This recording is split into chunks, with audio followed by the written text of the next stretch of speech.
why it matters, though? Like, what's the significance of the fact that they chose? It's a technical move. It's a paper move to move the headquarters from Toronto to New York. They still have presence in Toronto. So why does this matter?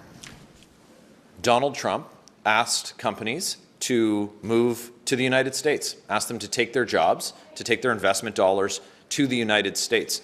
And we saw this during his first term, and we're seeing it again now.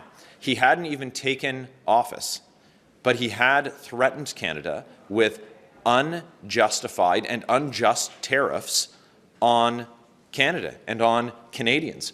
And what was the response from Mark Carney? It was to immediately support and to his board unanimously voting to move their headquarters from Canada to New York City, not standing up to Donald Trump, not protecting Canadian interests, Canadian investment, Canadian jobs, not even modeling good behavior. He did exactly what Donald Trump asked before he was even in the Oval Office. And the purpose, as outlined in the letter from Mark Carney to shareholders, where he implores them, where he begs them to vote in support of moving this Canadian jobs to the United States, it's for profits. It was so that they could make more money, so that Mark Carney could make more money, and that his well-connected friends would make more money doing exactly what Donald Trump has asked. Pierre Poilievre and Canada's Conservatives are the only ones who will stand up to Donald Trump, and Mark Carney has demonstrated himself to not only be a liar, but also to be willing and prepared to do exactly what Donald Trump says and exactly when he asks for it. Last question. Mr. Barrett, you just said a few minutes ago that you plan to eliminate the carbon tax and everything. So does that mean that the Conservatives plan to also get rid of the industrial carbon tax in the next election? Look, we've said that the effect of the carbon tax has been clear for 9 years. We have the price of groceries having gone up, food price inflation in this country rising faster than it has in the United States. Home heating, of course, has gone up. We have the price of everything, putting gas in your car. These are not luxuries, feeding, heating, and housing yourself, but this is what the Liberals have been taxing. We've seen what Mark Carney has said, that he's going to put in place a shadow carbon tax, and that's going to be on industry, saying that it's just going to be on steel plants, for example. Well, this is while Donald Trump is threatening tariffs on those very industries. So the Liberal solution to tariffs is to put in place more tariffs on Canadians, a self-imposed one. Conservatives are going to make sure that we are competitive, to make sure that we have an environment where businesses can thrive, where Canadians can have powerful paychecks. We're not going to hammer Canadian businesses at the same time that we're being hit with unjustified tariffs by Donald Trump and the United States. So look, you can count on Conservatives putting forward common sense plans. We've said that we're going to take the tax off. That's exactly what we're going to do, because that's what Canadians deserve, because that's what puts Canada first. Mr. Barrett, if the Conservatives are elected in the next election, would you legislate changes to the law to stop this disclosure loophole from happening? We have, with Mark Carney and this revelation of his willingness to lie to Canadians and his refusal to be transparent to Canadians against a practice that was established. It didn't need to be legislated before. Even during the last Liberal leadership race, noted serial ethical lawbreaker Justin Trudeau disclosed his financial dealings. He disclosed all of his speaking engagements, his inheritance, months before the Liberal leadership race.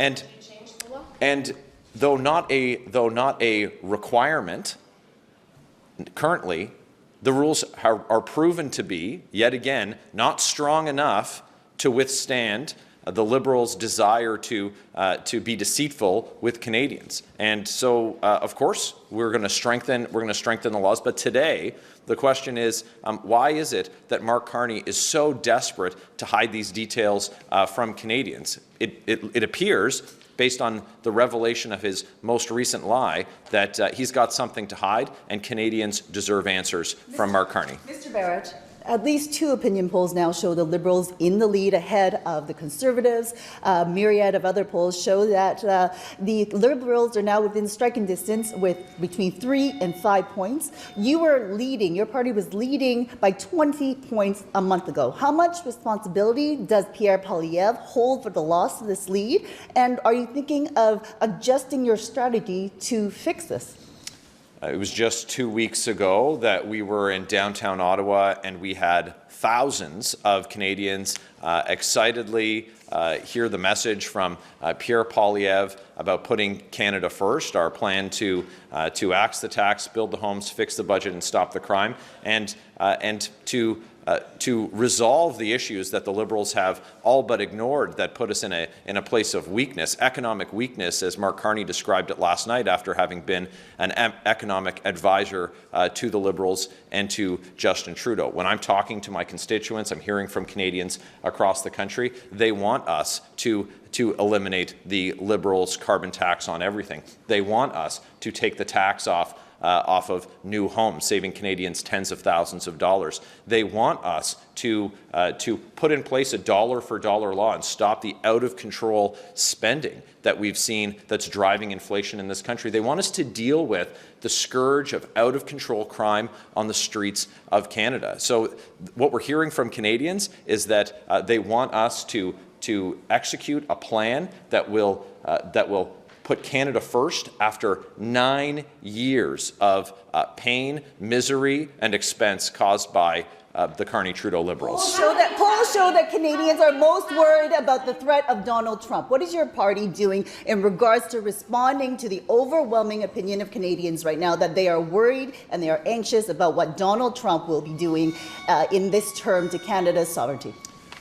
Look, we've called consistently for the House of Commons to be unlocked. Justin Trudeau and Team Carney have decided to padlock Parliament. We put forward a plan, Pierre Poilievre's plan, to bring forward a bring-it-home tax cut that would help grow Canadians' paychecks, that would help grow jobs in this country, help improve investment, to take down interprovincial trade barriers that have been left in place after 9 years of the Carney-Trudeau Liberals, to have these conversations in the House of Commons to remove the carbon tax, which is a self-imposed tariff put in place by Justin Trudeau, supported and encouraged as not having been high enough by Mark Carney. These are the conversations, these are the debates, these are the decisions, the laws that need to be passed in Parliament. Conservatives have called for Parliament to be reopened to deal with it. But what's happened is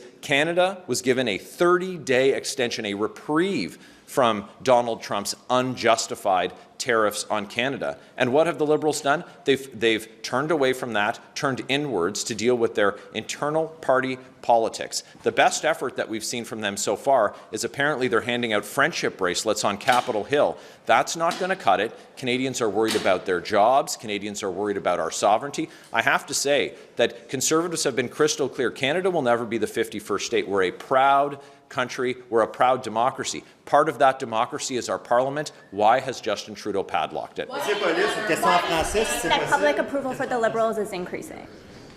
We've put forward our plan for Canadians, and look, we've heard a strong resonance. I gave an example of just last weekend here in Ottawa with thousands of Canadians coming to hear that message, and what we're hearing in our communities is that Canadians want us to put Canada first. It's disappointing that the Liberals have decided to put party over country and to focus all of their energy and effort on their internal party politics instead of dealing with the real issues that are facing Canadians. Pierre Poilievre and common sense Conservatives are the only party that will put Canada first.